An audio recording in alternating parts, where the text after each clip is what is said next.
Hello students, कैसे हैं आप लोग। तो welcome to my YouTube channel knowledge in. और आज की इस वीडियो में हमने स्टडी करनी है सिमेट्री क्या होती है और सिमेट्री को हम किस तरह से स्टडी कर सकते हैं।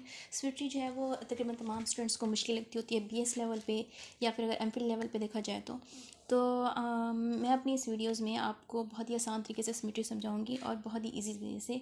तो सिमेट्री जो है ना, हम उसको डिफ़ाइन करते हैं, सिमेट्री को हम एक्सप्लेन कर सकते हैं दो तरीक़ों से। ठीक, पहली चीज़ आती है हमारे पास सिमेट्री ऑपरेशन के सिमेट्री ऑपरेशंस क्या होते हैं, ये हमने स्टडी करना है।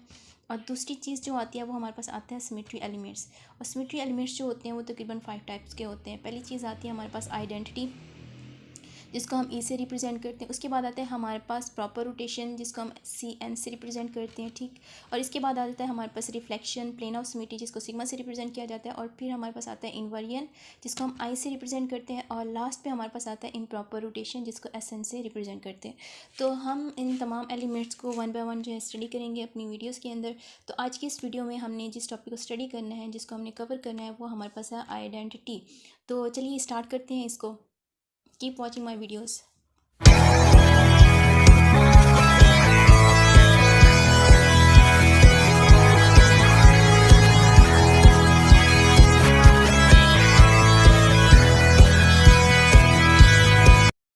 तो हमने स्टार्ट कहाँ से करना था, हमने आइडेंटिटी आज पढ़नी थी इस लेक्चर में। तो सबसे पहले जो है ना, हमने ये पढ़ना है कि सिमेट्री क्या होती है।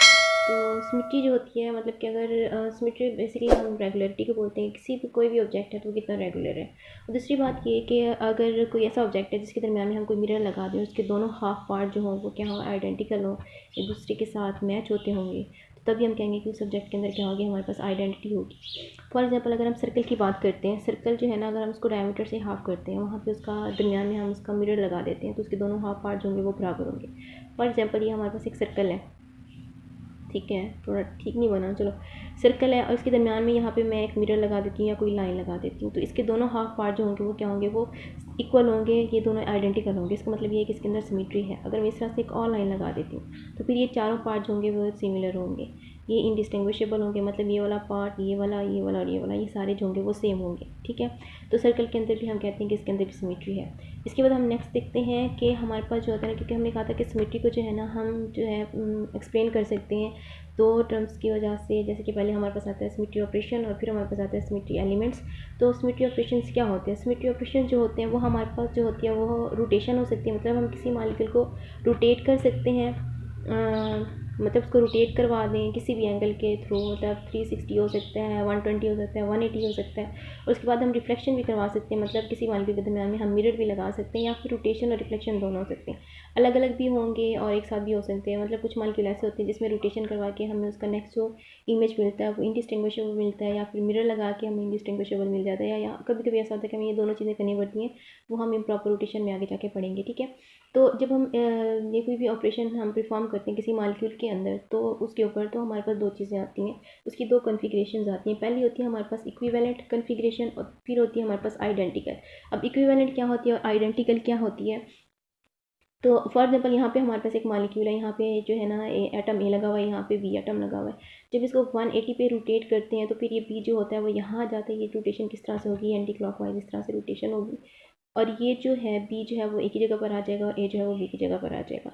तो अगर हम ये कहते हैं फॉर एग्जांपल कि हमारे पास है वाटर मॉलिक्यूल, यहाँ पे भी इसका ये हाइड्रोजन लगा हुआ है और ये भी हाइड्रोजन लगा हुआ है। ठीक है, और जब मैं इसको रोटेट करती हूँ तो ये जो बी वाला हाइड्रोजन था वो ए वाली जगह पे आ गया, और ए वाला हाइड्रोजन जो था वो बी वाली जगह पे आ गया।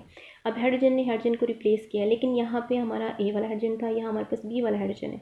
अब हैं तो दोनों ही हाइड्रोजन, लेकिन क्या है कि यहाँ जो ए था वहाँ पे इसका बी आ गया। अब ये इसका आइडेंटिकल तो ना हुआ, लेकिन ये इक्विवेलेंट है, क्योंकि इसके भी दोनों साइड पे हाइड्रोजन था, इसके भी दोनों साइडों पे क्या है, हाइड्रोजन है। लेकिन इसका आइडेंटिकल नहीं है, क्योंकि इसका जहाँ पे ए था वहाँ इसका बी आ गया। ठीक है, जब हम दोबारा इसको 180 पे रोटेट करवाते हैं तो जो ए है वो अपनी जगह पे दोबारा आ जाता है और बी जो है वो अपनी जगह पे फिर से वापस आ जाता है। तो ये इमेज और ये वाला इमेज, ये दोनों क्या होंगे, एक दूसरे के आइडेंटिकल होंगे, क्योंकि इसका भी ए यहाँ पर है और इसका भी ए जो है वो यहाँ पर है। लेकिन जो ये वाला है, ये वाला इमेज, ये क्या होगा, ये जो मॉलिक्यूल है इसकी जो ये वाली कन्फिग्रेशन है, ये क्या होगी, ये इक्विवेलेंट होगी, लेकिन ये आइडेंटिकल नहीं होगी। ठीक है, अब ये इसके अंदर रोटेशन होती किस तरह से, यहाँ पे एक छोटी सी क्लिप है, ये आप लोग देख सकते हैं। मतलब ये मेरे पास एक वाटर मॉलिक्यूल है, ये जब इसको हम रोटेट करते हैं ये यहाँ पे। अब ये वाटर दरमियान में ये ऑक्सीजन है और ये जो है ये 2 हाइड्रोजन है, ठीक है। ये इस तरह से रोटेट करेगा। ये यहाँ पे अगर हम इसकी C2 करवाते हैं ऊपर से, यहाँ पे हम लाइन ड्रॉ करते हैं तो ये क्या करेगा, ये रोटेट करेगा। ये वाला इसकी जगह पे चला जाएगा, ये वाला इसकी जगह पे चला जाएगा और इसकी रोटेशन जो कि वो इस तरह से होगी। ये यहाँ पे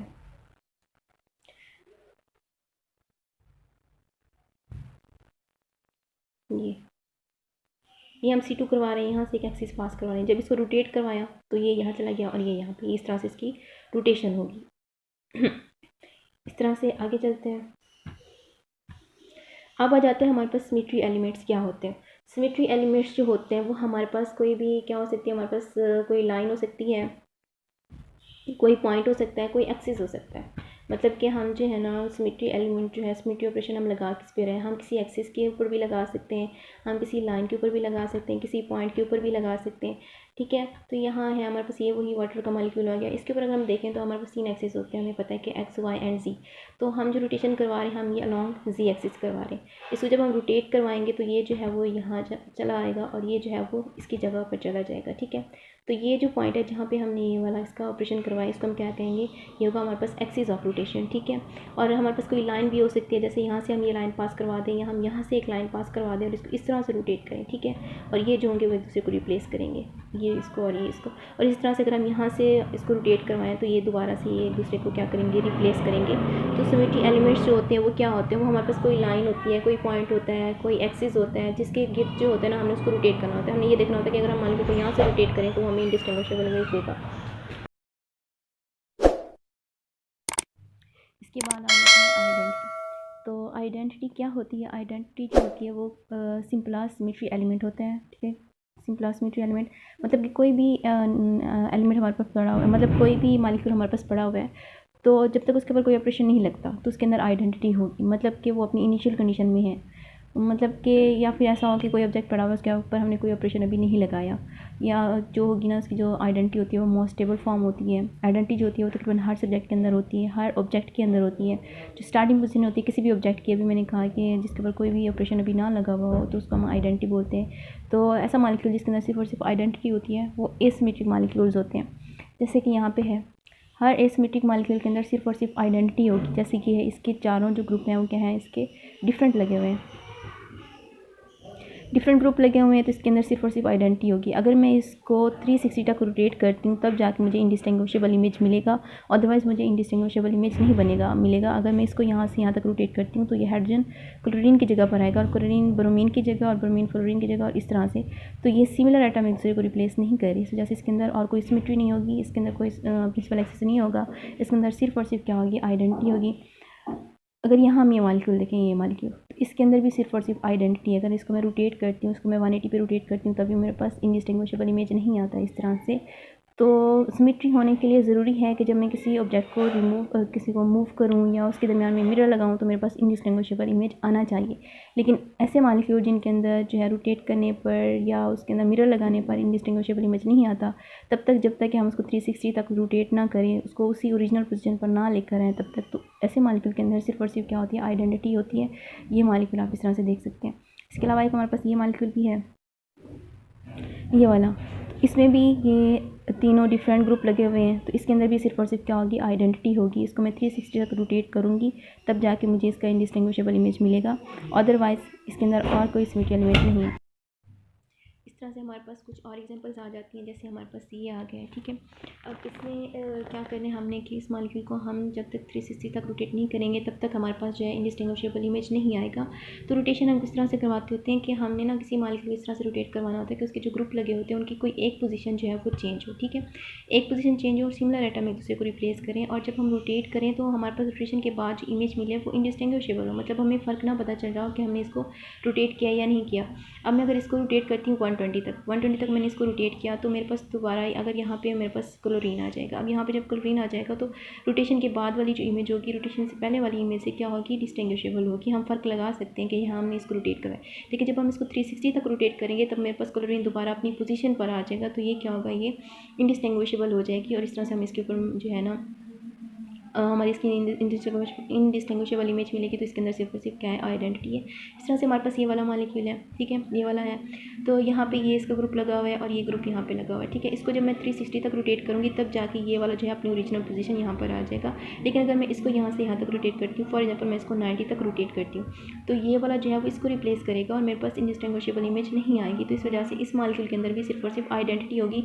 इसको भी मैं 360 तक रोटेट करूँगी तब जाके मुझे इसका इनडिस्टिंग्विशेबल इमेज मिलेगा, ठीक है। इसके बाद जो है हमारे पास आइडेंटिटी इन सिमिलर ऑपरेशन के सिमिलर ऑपरेशन के अंदर जो है वो आइडेंटिटी किस तरह से होती है, मतलब कि अगर मेरा ये मॉलिक्यूल है वाटर का, ठीक है, इसको जब मैं इसके ऊपर C2 करवाऊंगी, C2 मतलब 180 तक रोटेट करूँगी, तो इसका जो ये 1 था, ये 2 था, अब ये 2 यहाँ जाएगा और 1 यहाँ आ जाएगा। जब दोबारा इसके ऊपर मैं C2 करवाऊँगी, मतलब C2 2 करवाऊँगी इसके ऊपर, तो ये क्या आ जाएगा, मेरा 1 दोबारा अपनी पोजीशन पर आ जाएगा, 2 अपनी पोजीशन पर आ जाएगा। अब ये जो थी ये मेरे पास इनिशियल इमेज थी ये वाली, और ये मेरे पास इसके बाद जो इमेज आई है C2 2 करवाने के बाद, तो ये दोनों क्या है, एक जैसी है। मतलब कि C2 2 करवाइए तो मेरे पास क्या आई है, इंडिस्टिंग्विशेबल इमेज आई। इस तरह C3 3, अब ये C2 क्या है, C2 2 क्या है, C3 क्या है, ये हमारे पास है। हमारी नेक्स्ट वीडियो जो आएगी उसमें होगा कि प्रॉपर रोटेशन क्या होती है या एक्सिस ऑफ रोटेशन क्या होती है। ये जो C जो होती है ना, CN वाला, ये हमारे पास रोटेशन को शो करते हैं, तो हमने रोटेशन करवानी होती है।